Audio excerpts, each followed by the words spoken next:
The next topic is respiration amphibolic pathway. We say that respiration is a amphibolic pathway. What is the reason behind it? That we will see now. So we know that in the step of glycolysis, so the material which is used in the respiration, any material, whether it is a, we can take it, we may use proteins, carbohydrates or fats, can be used as a respiratory substance. Respiratory substance. So any material can be either proteins or carbohydrates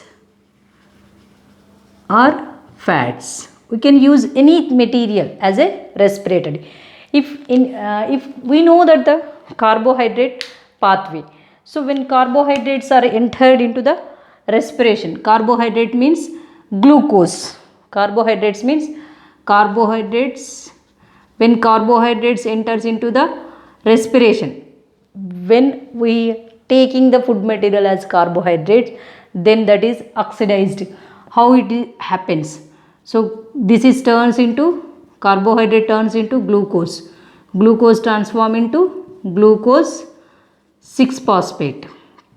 Glucose 6-phosphate changes into fructose 6-phosphate, and fructose 6-phosphate changes into fructose 1,6-bisphosphate. So this fructose bisphosphate is changes into, in the presence of aldolase, it lyses into, breakdown into dihydroxyacetone phosphate and 3 molecules of glyceraldehyde phosphate, and this glyceraldehyde phosphate, it enters into the Krebs cycle. It enters into the Krebs cycle, and in the Krebs cycle, at the end of Krebs cycle, we get, end of the respiration, we get water and carbon dioxide. We know that. So this is the, if carbohydrates are participated in the respiration, so we get 36 ATPs, everything is this. If fats are used as a respiratory substance, if fats, fatty acids, when the fatty acids are used as a respiratory substance, this is glycolysis. You know that in the glycolysis, glucose is turns into glyceraldehyde 3-phosphate, then it transform into pyruvic acid, then it transform into pyruvic acid, and pyruvic acid, glyceraldehyde 3-phosphate changes into pyruvic acid, and this pyruvic acid transform into acetyl coenzyme A, and that enters into the Krebs cycle, and this is pathway regarding to the carbohydrates. When fatty acids are utilized, they are breakdown into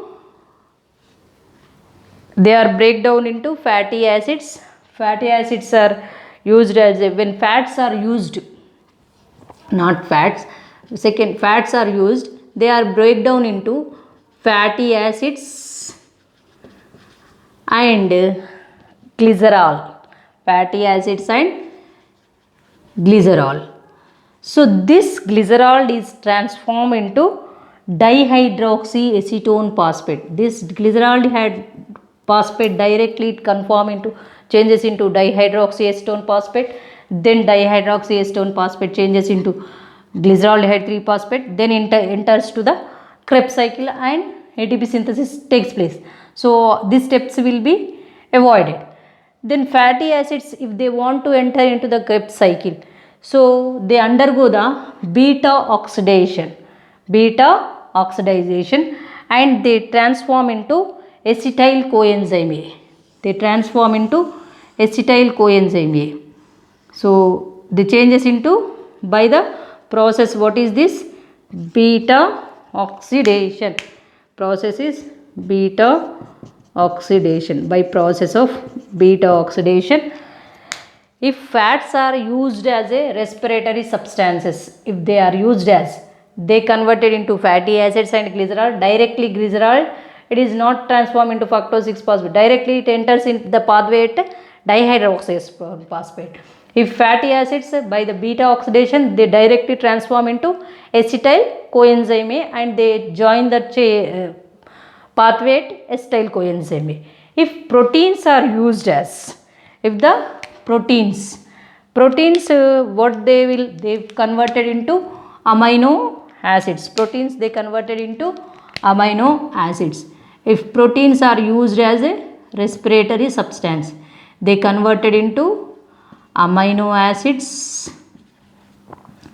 and these amino acids by the deamination process. What is that process? Deamination process, they changes into pyruvic acid, and pyruvic acid transform into acetyl coenzyme A, and that enters into the Krebs cycle. So with this what we concluded that, so if proteins, if they want to participate in the, if they want to give the energy, means participating means what, why they are participating, why they are oxidation process is taking place, why glucose is oxidized further and further to give the energy. If proteins, when we eat the proteins, if they want to give the energy, they directly they converted into amino acids, that amino acid converts into, by the deamination process, they directly converted into pyruvic acid, then pyruvic acid acetyl coenzyme A, it enters into the Krebs cycle and electron transport chain, it continues. So if fatty acids, they are divided into fatty acids and glycerol. Glycerol directly converts into dihydroxyacetone phosphate, whereas this fatty acid by the beta amination process, they transform into acetyl coenzyme A. So this is the process. If our body has excess glucose, if there is no, if our body wants to synthesize the fats, again if there is no requirement of energy, at that time our body also, this acetyl coenzyme also participate in the synthesis of fatty acids. Means that is, we know that the respiration is a catabolic process. Respiration is catabolic process. Catabolic means, so something is breakdown to give the energy. So here the glucose or carbohydrate or anything, it is breakdown and it is giving the energy. So we know that another process is anabolism. Anabolism is synthesis process. Best example is photosynthesis.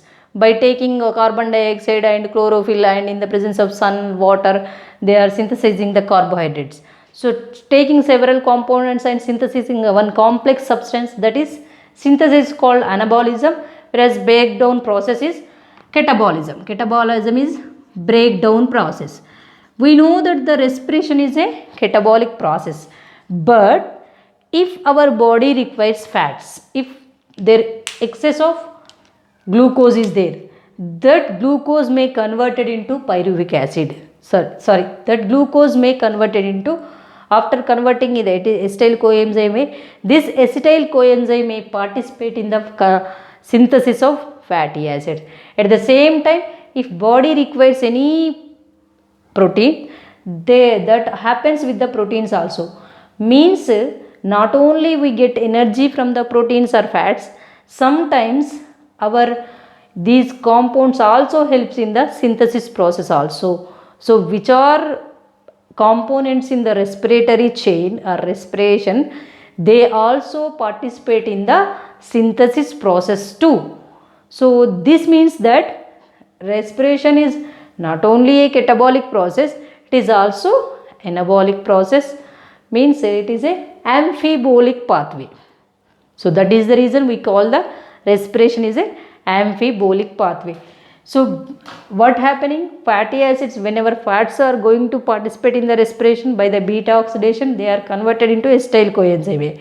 But whenever our body has having excess, no synthesis of glucose, there is no need of energy. At that time, there is a synthesis process is taking place. Synthesis process. From the same acetyl coenzyme, it is not entering in the Krebs cycle. It is again, instead of entering in the Krebs cycle, it is participating in the synthesis of fats. At the same time, pyruvic acid not entering in the Krebs cycle. It is helping in the formation of proteins. So this is the reason we call the respiration is a amphibolic pathway. Thank you.